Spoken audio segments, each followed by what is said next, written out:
through is on or not, but here, I'm gonna record it. Alright, well, let's start off with the simple weekly view. Uh, I think if I didn't, well, correct me if I'm wrong, but last night I think I beat this to death, that we are coming up to a critical level where, the risk to reward or reward to risk was not really there in Are you terms. streaming?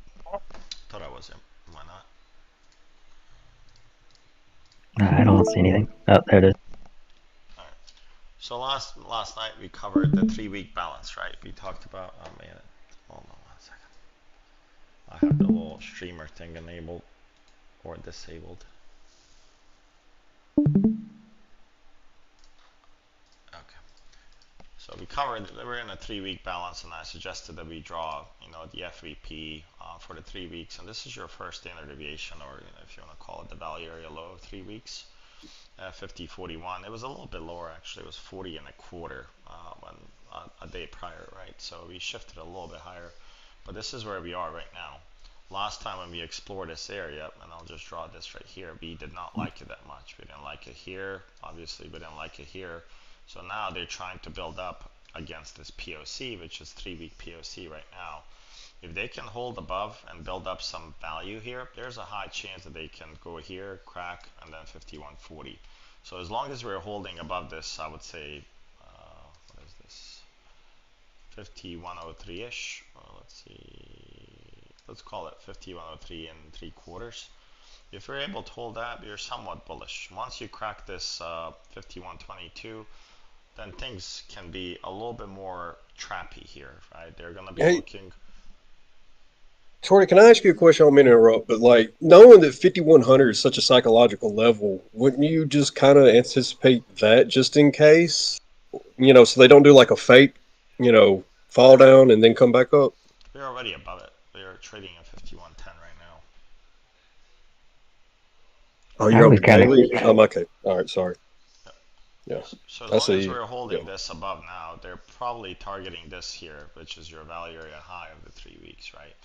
And then when you turn on the weekly time frame, when you go here, I'm just going to delete some drawings so you guys are not super confused. So if you look at the weekly time frame, what is the weekly telling you? Well, this is your weekly current developing value area high here, and we're not able to really build about it. So first level is here, second level is here. Is there a lot of reward to go long here? No, your reward was long today, right here. In balanced markets, you're looking to buy the bottoms. Hence why I emphasized this yesterday so much, and I even mentioned that, if when we were started dipping here this morning, I said we're coming up to a level, and I went long there, right? For most of you that are new to here, it's going to be counterintuitive, the way you think and the way you use your EMAs and whatnot. Because once you're above EMAs, that means you're above average, you're buying probably above value for the most part. The goal is to buy below the value and sell it at value, top, extreme, or above that value. So now when you're coming up on this weekly here, it doesn't make sense that you guys are initiating too many longs. And tomorrow we got NFP. So if they do something like this and then they lose this 5103, high chance we visit somewhere around here, right? So that would be one scenario that I'm watching for peak above tomorrow and fail, right? So this would be one. You go above, then you lose this, let's say 5103.75, and somehow it seems like it's still here. So, but there's a little range here. I would treat it as such. I would treat it something like this. If they lose this little area, then most likely you're headed down all the way to 50, 57 or so. That would be what I'm watching here. Once they lose that POC, there's not a lot of value for me to short here. Basically sit still and see if there's initiation, meaning if they dip through this level and there's aggressive selling, then kudos to them. We're breaking 3 week balance to the downside. Same thing to the upside, right? So once we're able to crack 5120, there's a chance you're going to go to this HVN, which is sitting at 5122. This just easily could have been a POC on the top, and you see this is almost like a clear double distribution that's building now. Value high is shifting lower, right? Value low is shifting lower, and then of course the POC shifting lower as well. So there's not a lot of bullishness in this, but there's not a lot of bearishness in terms of like who's got the upper hand, right? You have a prior week is shifting higher. So overall, you're playing the bracket. Oh, This is just a two-sided activity. Somebody go mute, please. This is just a two-sided activity that's taking place right now. They're negotiating the bottom, negotiating the tops. So until we crack this, and you do not want to be the, well, you can be, but I don't advise that you're a momentum trader and you take this trade immediately on a breakout, right? NFP can probably bring in some crazy results tomorrow, but I would definitely, want to see the volume confirmation, make sure the value is shifting with that we are not, holding something that's going to quickly trap you and go down. But these would be the key levels that I'm watching. If at open we are holding this, high chance we're hitting 51.20, and then 51.40, 53 is critical. And I think this level should be, for the most part, in everyone's chart. Is there anyone that doesn't have that chart, that level on their chart?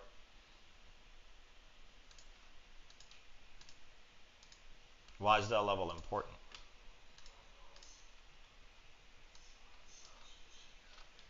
it's the start of the singles, right? Yeah, Single prints from 415. yeah, that's correct. So 4/15, right? The April 15th. So if you guys go here, I'm sorry, yeah, April 15th. So if you go here, for newer folks, you guys will pick this up on Sunday. You see that there's a lot of single prints, and this is called H period right here. There's a lot of single prints, means there's a lot of emotional selling, a lot of other time frame sellers stepped in. Last time when we came here, we kind of rejected that level, right? And then we went down. So now we started absorbing that, right? And it started the base spike and it ended here at 51.27. So if they're able to, let's say, crack 51.03, there's a good chance that they will probably target this one as the next level to visit. Above that, you have the 51.40, and then ultimately, if they can crack and accept, now just pay attention to what happens here. If they're able to crack this level, 51.54, let's call it, what do you guys see?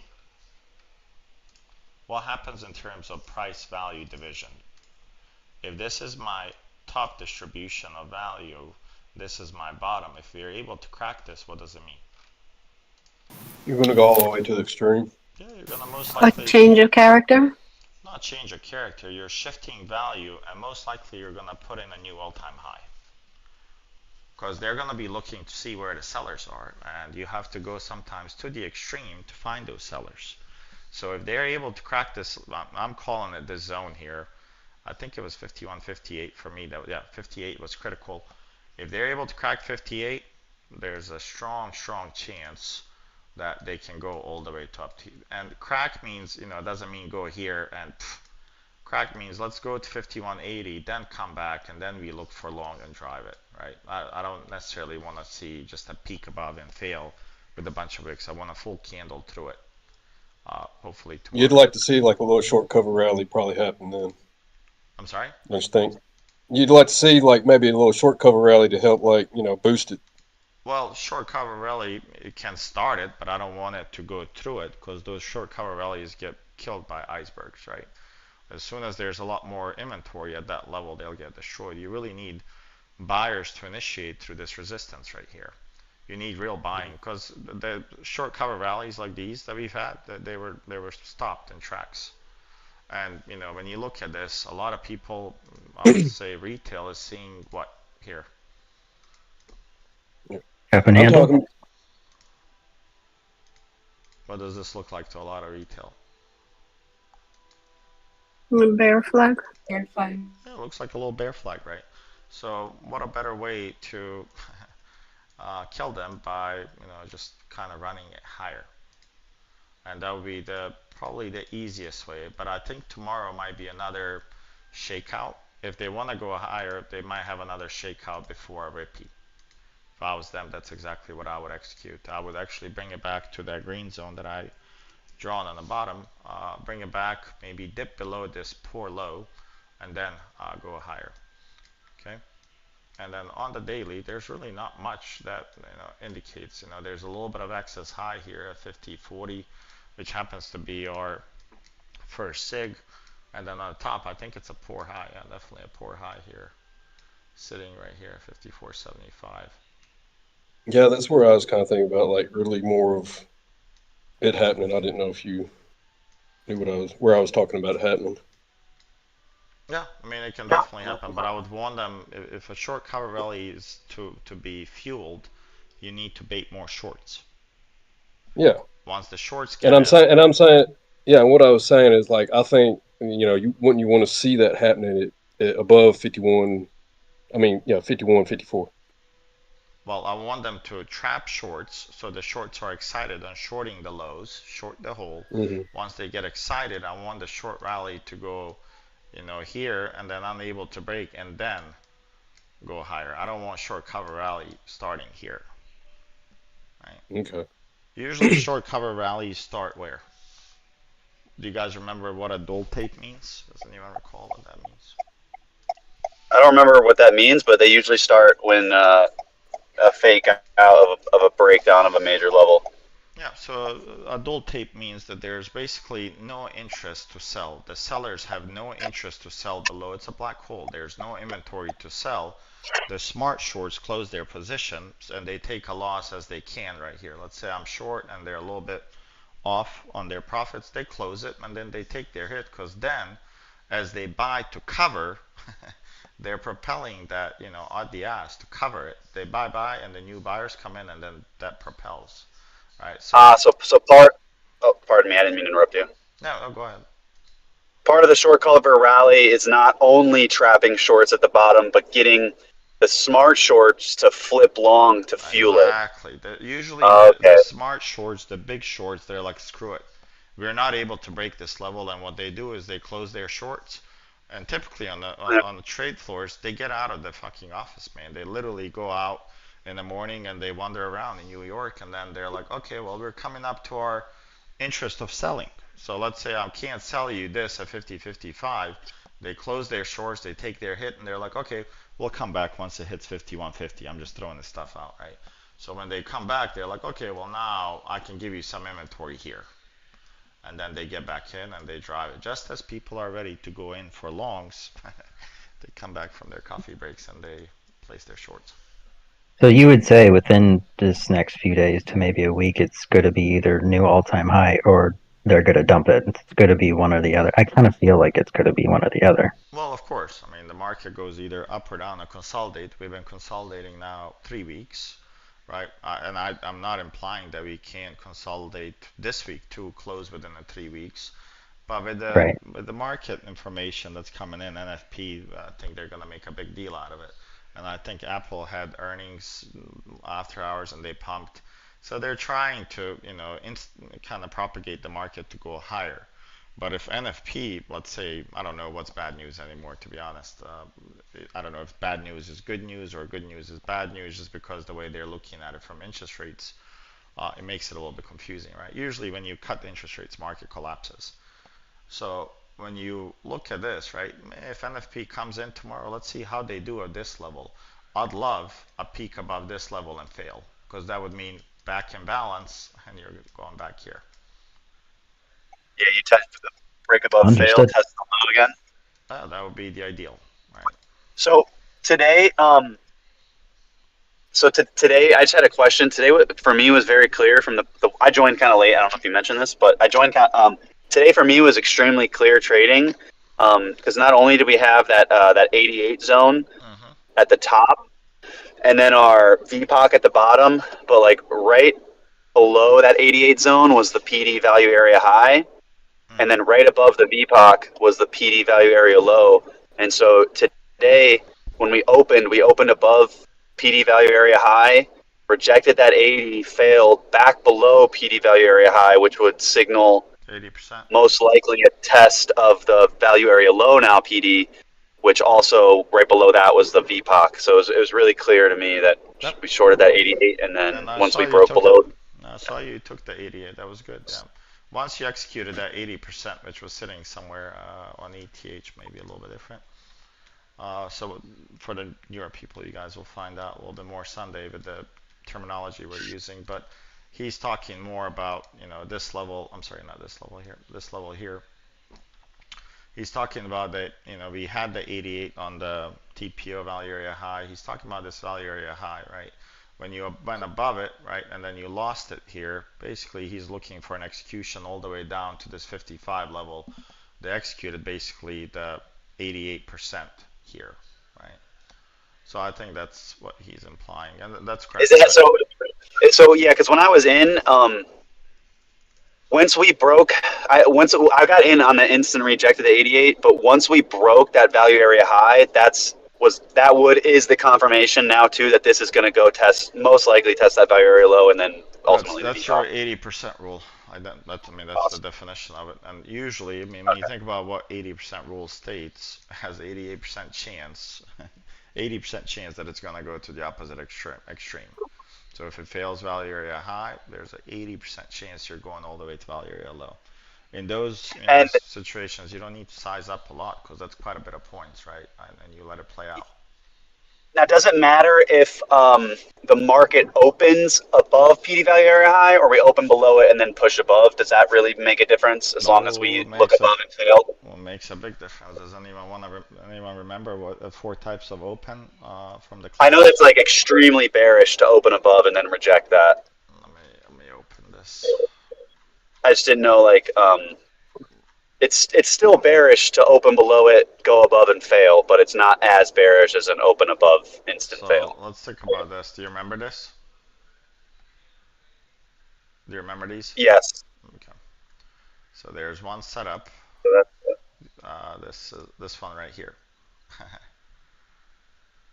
Isn't this identical to what you just explained? You Yeah. open above the PD value area high, and then you're basically look at the well, I can't draw it any better, but this is your arrows telling you your target is PD value area low. You open above and you crack it. That this is a really good 80% rule because you're really high odds you're gonna hit this. Yeah, that was honestly probably one of the. This is one of the cleaner. Like this week was a little bit trickier on some of the days, but this is why. Like a day like today is why I have rules to like not only if you're gonna take an L, like take a small L because days like today seemed extremely easy regarding like all the stuff, all the structure and the system that we're putting into place. Like it fell perfectly into the system. It was all very clear. They didn't do any funky market maker push it up more, fake dump it, push it up, then dump it. It was just a very clean Yep. dump it. No, it was beautiful. I mean, and they accelerated through all the levels that we had. I was pointing out like 42 to 38. I pointed out that they're gonna bounce. It was 57.75, I believe. Yeah, it was 57.75 that they're gonna bounce it there. And I mean, they pretty much did everything. And for me, tomorrow, the scenario that you just explained, why would this 85 be very important? Um, It's the same identical setup that you just it's the talked same, about. yeah, the same setup. We failed at. We're going to value. We're going right back to that VPOC essentially. Yep. So if you lose 85 and 25, you're turning a little bit bearish, right? Because that would mean you see the value shifting higher, but the range did not shift higher. So we weren't able to explore that. I don't doubt that they won't tonight.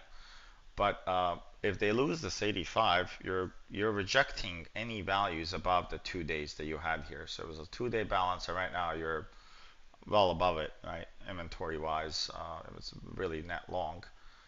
So if they're able to lose this tomorrow, there's a high chance.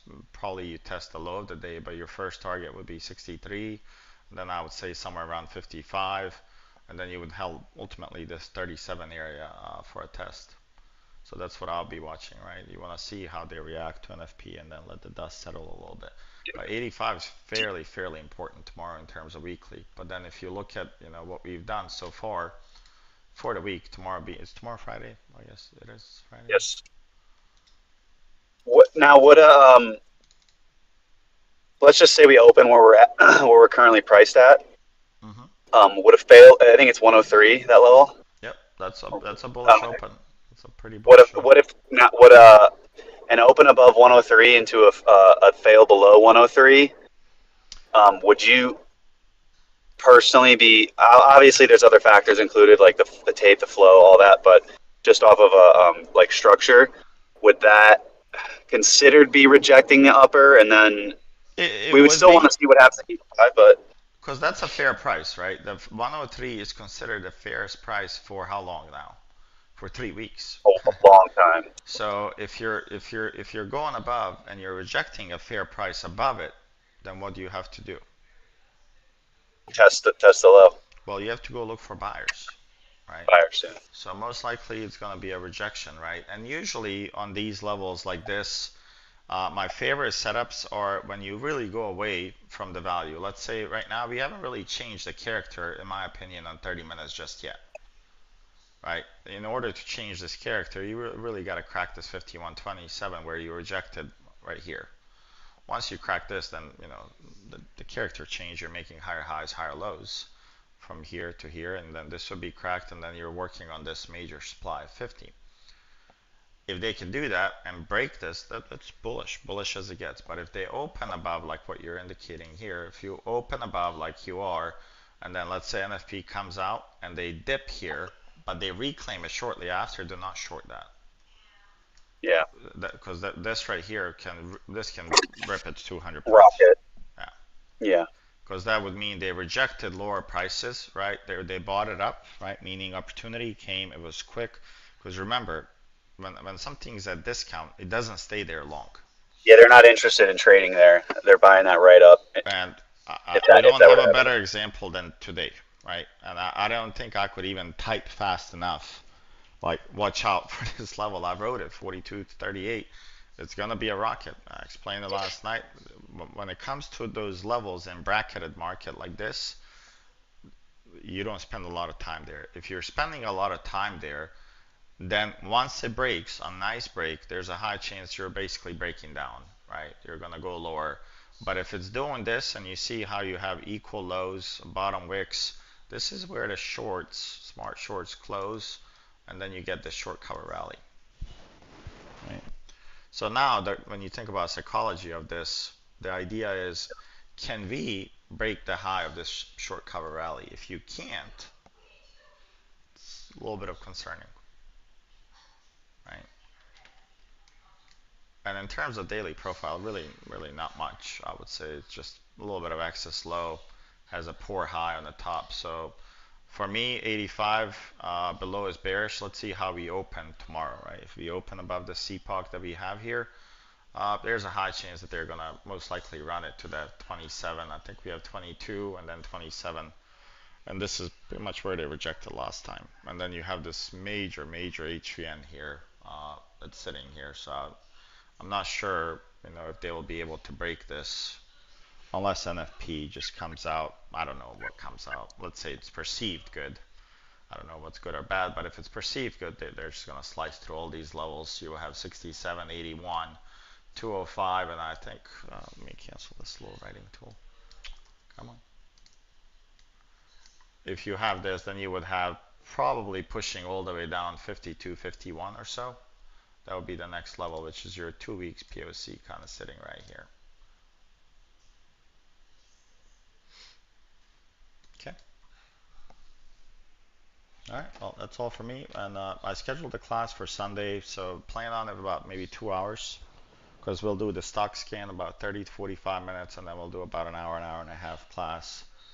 For newer people, I would strongly suggest that you guys attend the first class, so that way you don't feel like you're, in a really totally different language when we were talking and trading, right, and doing the market updates. So I think it would be really beneficial for most of you. Even just one class will take you from not understanding anything we're saying right now to getting a clear picture. Changes everything.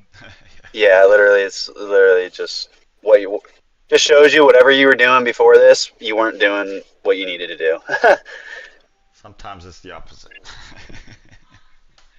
Well, honestly, this is pretty much like the system we're building right now is similar to the one I was just happened to be doing by myself, but I had just had no idea what I was really doing, and it just kind of worked out to something similar, just not nearly as accurate and a little more confused about level to level. Well, now it makes it easier for you because you're feeding your bias and your, what you're looking for before with a little bit more, I would say, confidence, right? Once you see the levels working, your confidence boosts, and I think trading.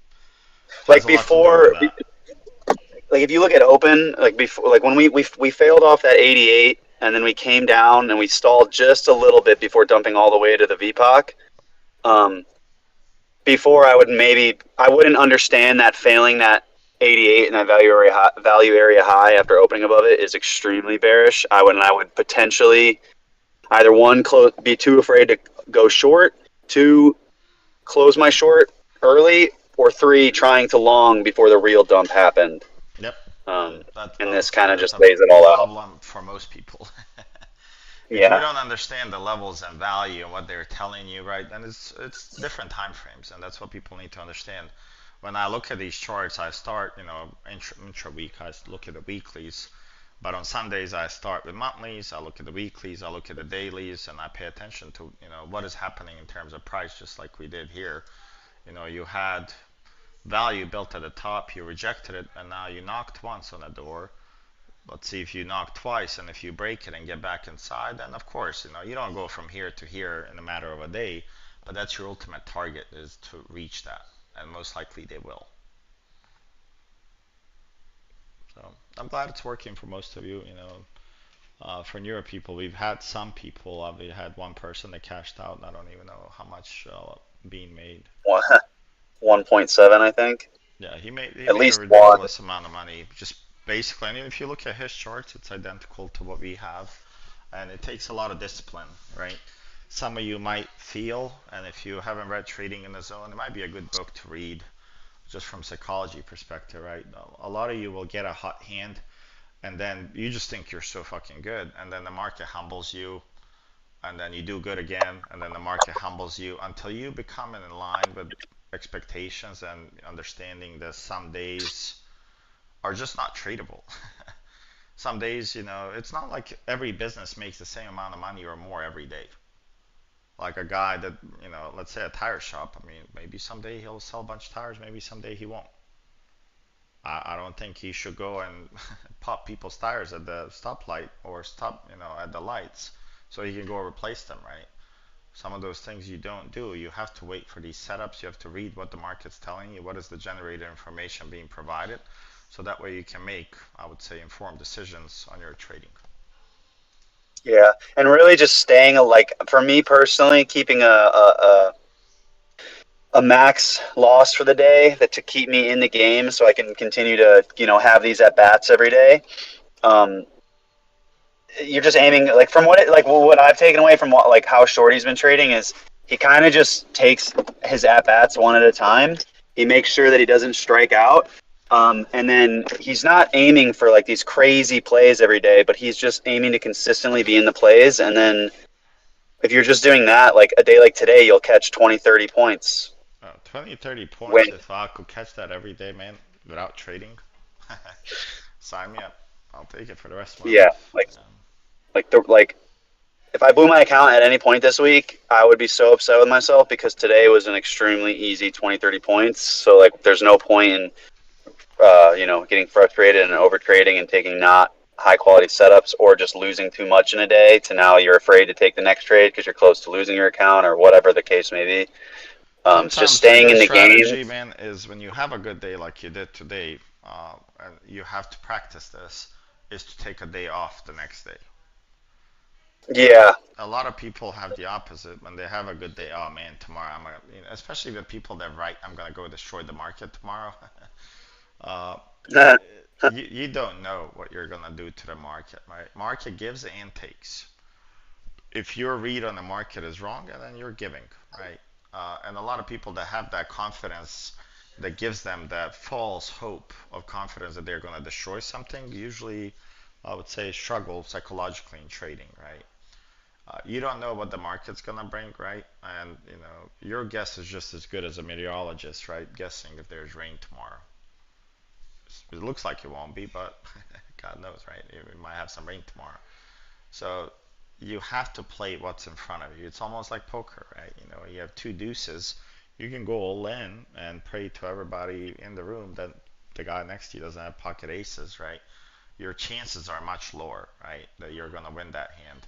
And the same in, when you're trading here. You have to look at the odds. Is the market with you or against you? I meaning not like, manipulation wise, but I'm talking more about, are you guys on the same side of the trade? And if things match up, whether it's directional performance, you're looking at value, volume, shift, the width of value, all of those things, when you look at it, does it add up? And if it does, then you're in a, and I provided that checklist under Shorty's Corner, at least what goes through my head when I'm about to take a trade, and check off quickly in my head, did I miss anything? And for most of you guys, I think it would be good to have something like that.